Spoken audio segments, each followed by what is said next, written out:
Good morning, everybody. Bonjour tout le monde. Welcome back to Games and Gutenberg Sunday reading, where we are continuing our journey into the Alaskan wilderness in The Call of the Wild by Jack London. Chapter 2, The Law of Club and Fang. Buck's first day on the Daya beach was like a nightmare.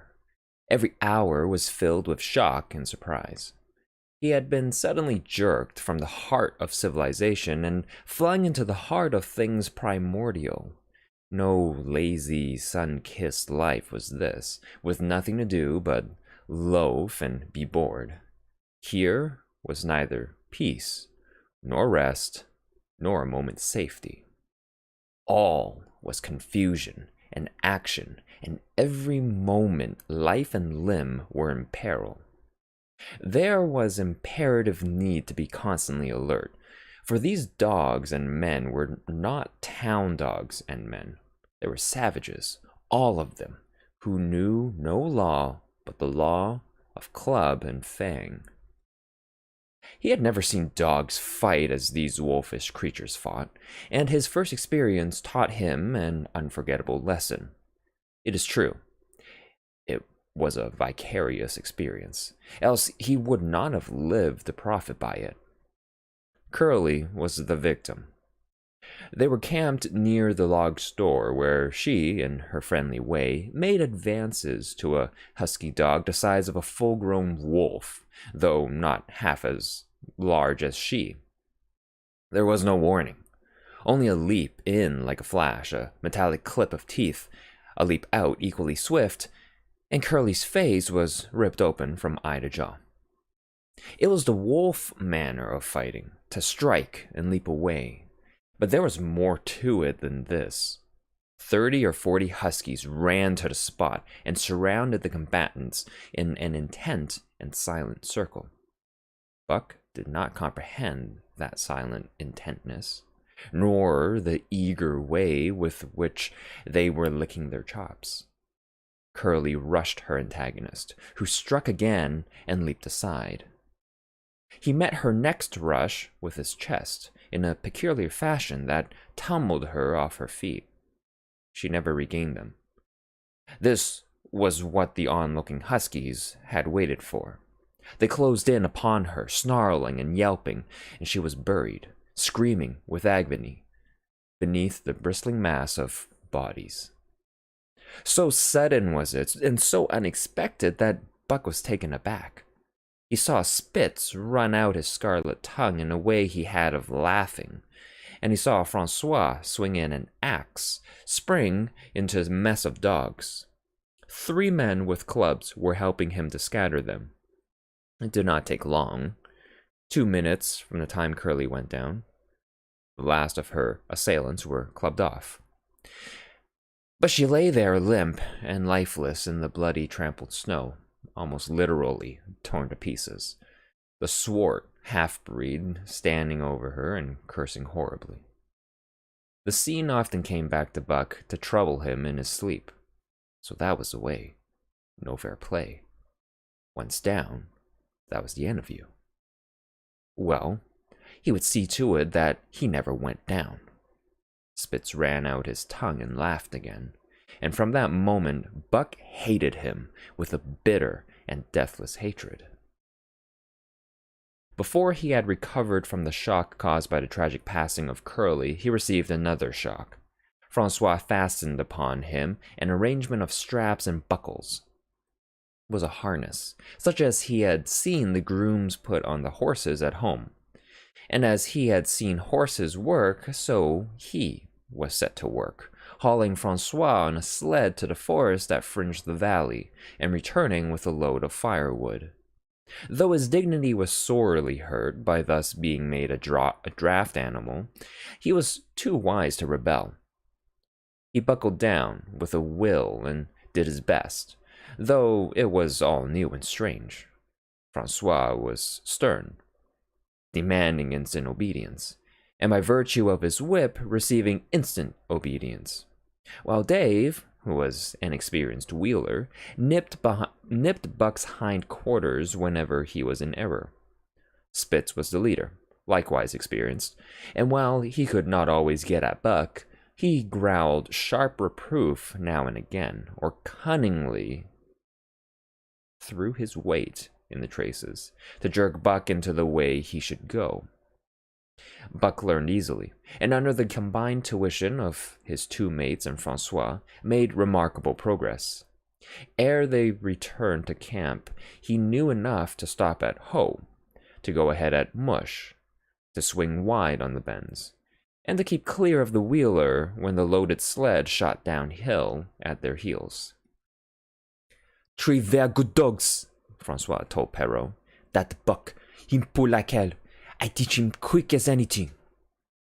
By afternoon, Perrault, who was in a hurry to be on the trail with his dispatches, returned with two more dogs. Billy and Joe, he called them, two brothers, and true huskies both. Sons of the one mother though they were as different as night and day. Billy's one fault was his excessive good nature, while Joe was very opposite, sour and introspective, with a perpetual snarl and a malign eye. Buck received them in comradely fashion. Dave ignored them, while Spitz proceeded to thrash first one and then the other. Billy wagged his tail appeasingly, turned to run when he saw that appeasement was of no avail, and cried, still appeasingly, when Spitz's sharp teeth scored his flank. But no matter how Spitz circled, Joe whirled around on his heels to face him, mane bristling, ears laid back, lips writhing and snarling, jaws clipping together as fast as he could snap, and eyes diabolically gleaming, the incarnation of belligerent fear.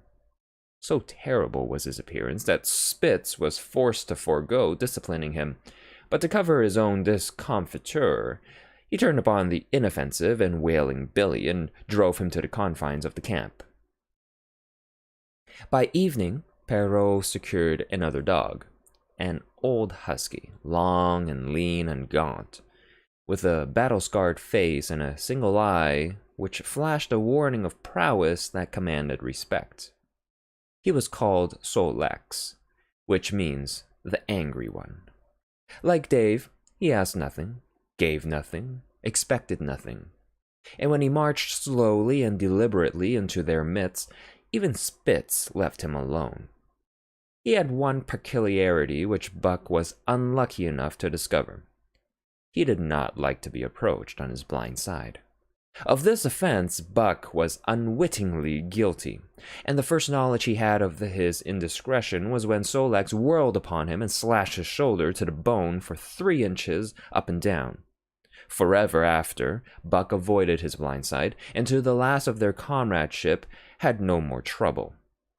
His only apparent ambition, like Dave's, was to be left alone, though, as Buck was afterward to learn, each of them possessed one another and even more vital ambition. That night, Buck faced the great problem of sleeping. The tent, illumined by a candle, glowed warmly in the midst of the white plain, and when he, as a matter of course, entered it, both Perrault and Francois bombarded him with curses and cooking utensils, till he recovered from his consternation and fled ignominiously into the outer cold. A chill wind was blowing that nipped him sharply and bit with especial venom into his wounded shoulder. He lay down on the snow and attempted to sleep, but the frost soon drove him shivering to his feet. Miserable and disconsolate, he wandered about among the many tents, only to find that one place was as cold as another. Here and there, savage dogs rushed upon him, but he bristled his neck hair and snarled, for he was learning fast, and they let him go his way unmolested. Finally, an idea came to him. He would return and see how his own teammates were making out. To his astonishment, they had disappeared. Again, he wandered about through the great camp, looking for them, and again he returned. Were they in the tent? No, that could not be it. Else he would have been driven out. Then where could they possibly be? With drooping tail and shivering body, very forlorn indeed, he aimlessly circled the tent. Suddenly, the snow gave way beneath his forelegs and he sank down. Something wriggled under his feet. He sprang back, bristling and snarling, fearful of the unseen and unknown, but a friendly little yelp reassured him, and he went back to investigate. A whiff of warm air ascended to his nostrils, and there, curled up under the snow in a snug ball, lay Billy. He whined placatingly, squirmed and wriggled to show his goodwill and intentions, and even ventured, as a bribe for peace, to lick Buck's face with his warm, wet tongue. Another lesson. So that was the way they did it, eh? Buck confidently selected a spot, and with much fuss and waste effort, proceeded to dig a hole for himself. In a trice, the heat from his body filled the confined space, and he was asleep. The day had been long and arduous, and he slept soundly and comfortably, though he growled and barked and wrestled with bad dreams. Nor did he open his eyes till roused by the noises of the waking camp.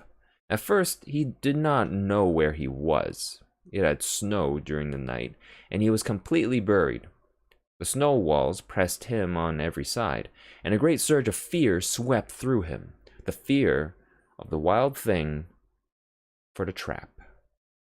It was a token that he was harking back through his own life to the lives of his forebears, for he was a civilized dog, an unduly civilized dog, and of his own experience knew no trap, and so could not of himself fear it. The muscles of his whole body contracted spasmodically and instinctively. The hair on his neck and shoulders stood on end, and with a ferocious snarl he bounded straight up into the blinding day, the snow flying about him in a flashing cloud. Ere he landed on his feet, he saw the white camp spread out before him, and knew where he was, and remembered all that had passed from the time he went for a stroll with Manuel to the hole he had dug for himself the night before. A shout from Francois hailed his appearance. "What I say?" the dog driver cried to Perrault. "That buck for sure learn quick as anything." Perrault nodded gravely. As courier for the Canadian government, bearing important dispatches, he was anxious to secure the best dogs, and he was particularly gladdened by the possession of Buck. 3 more huskies were added to the team inside an hour, making a total of 9. And before another quarter of an hour had passed, they were in harnesses and swung up the trail toward the Daya Canyon. Buck was glad to be gone, and though the work was hard, he found he did not particularly despise it. He was surprised at the eagerness which animated the whole team and which was communicated to him. But still more surprising was the change wrought in Dave and Sol-leks.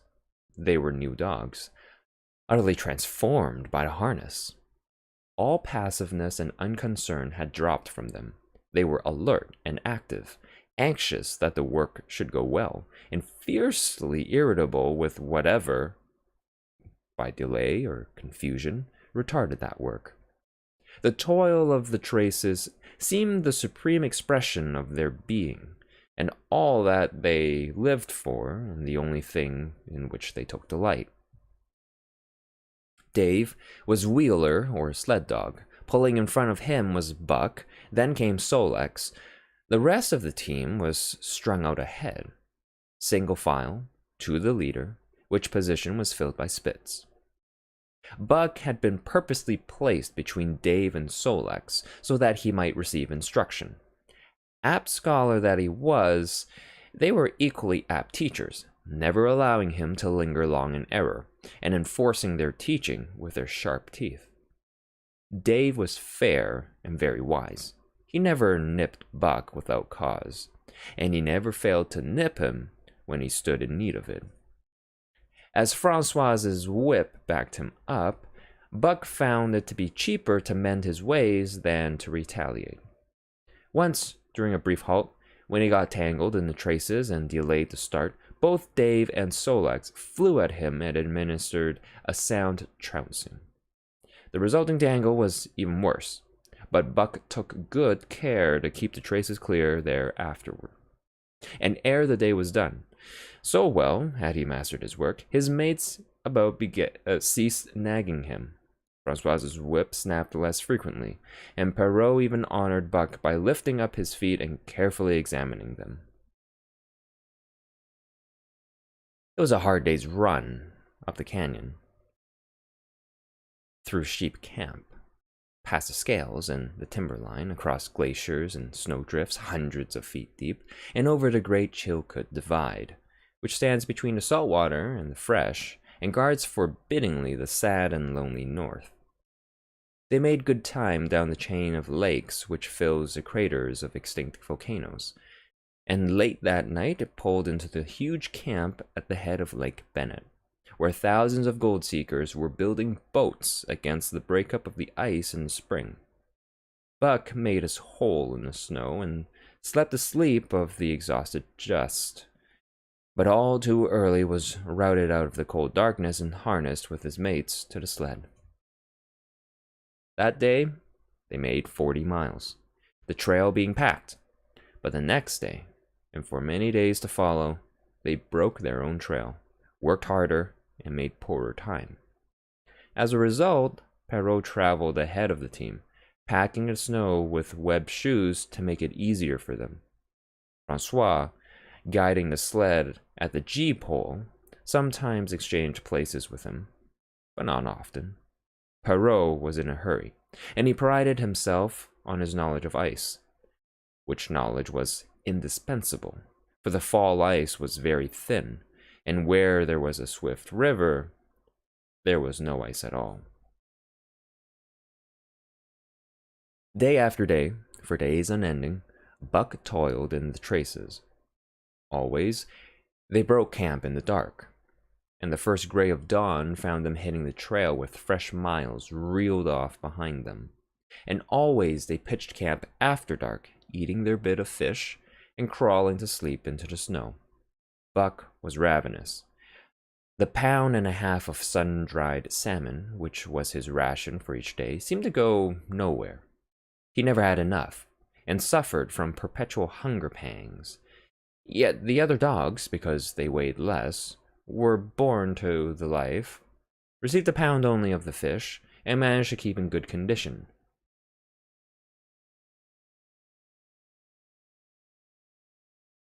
He swiftly lost the fastidiousness which had characterized his old life. A dainty eater, he found that his mates, finishing first, robbed him of his unfinished ration. There was no defending it. While he was fighting off 2 or 3, it was disappearing down the throats of the others. To remedy this, he ate as fast as they. And, so greatly did hunger compel him, he was not above taking what did not belong to him. He watched and learned.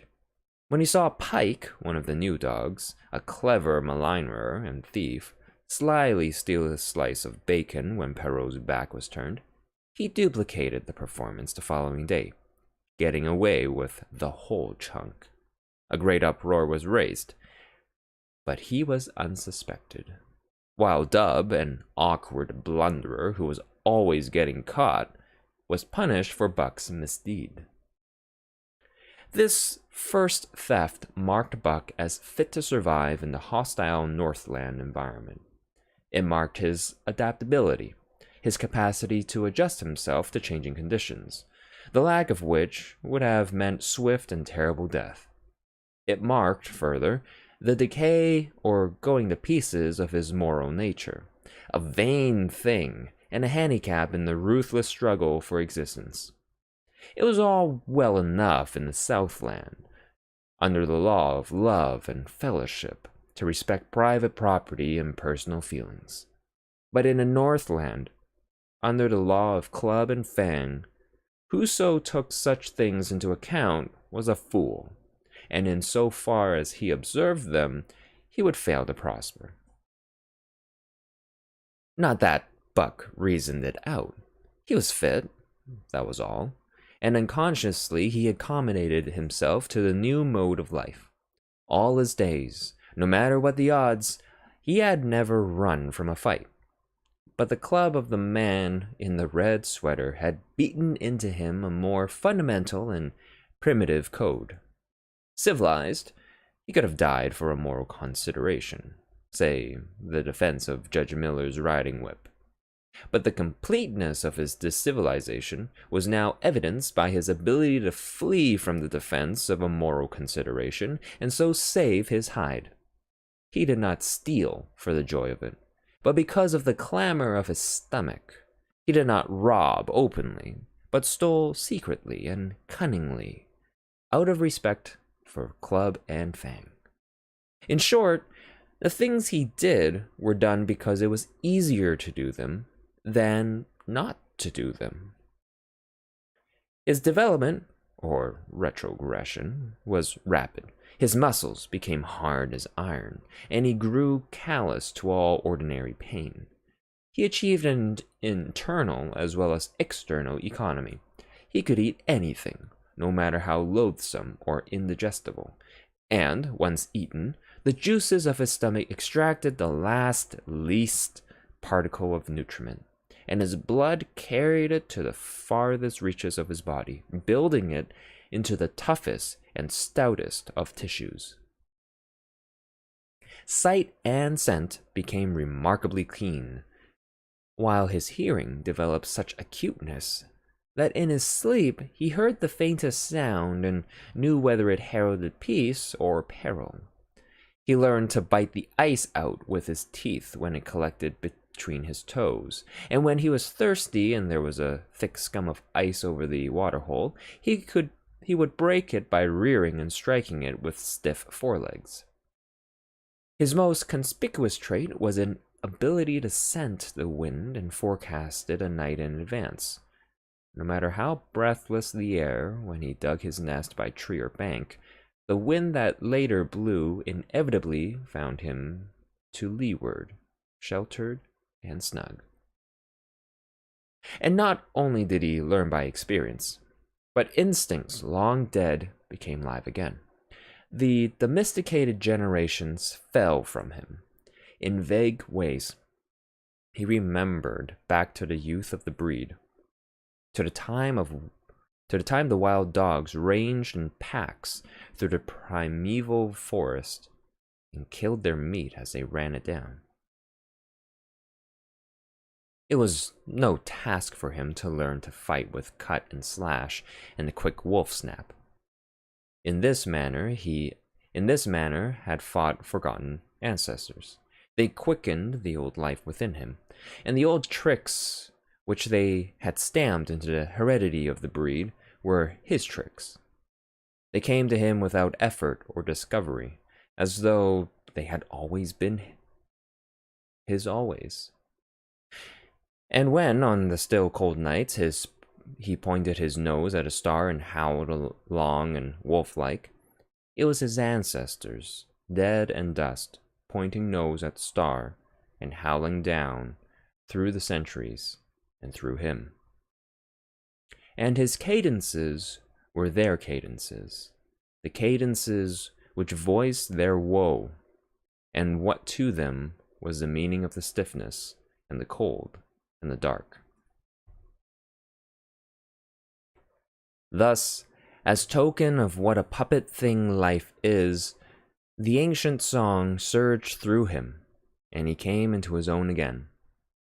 And he came because men had found the yellow metal in the north, and because Manuel was a gardener's helper whose wages did not lap over the needs of his wife and divers small copies of himself.